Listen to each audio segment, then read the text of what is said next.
What's up friends, Andrew here. In this video, I'm going to show you how to clear your cache on Netflix on your Android TV. So to do that, guys, you want to go ahead and go to the settings at the top and click on quick settings. From here, you'll click on all settings. And from here, you want to go ahead and go down to where it says apps. Click on apps. Now you want to find the Netflix. Go towards the right hand side where you have all of this. And here you have where it says clear data or clear cache. So here, if you want to clear the cache. Quick one.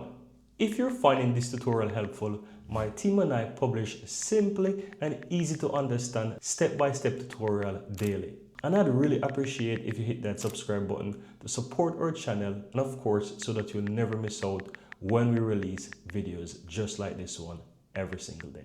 Now let's continue. You click it here, or if you want to clear the data, you click it, and that's how you can easily clear cache and data on Netflix on your TV. Very easy and very simple.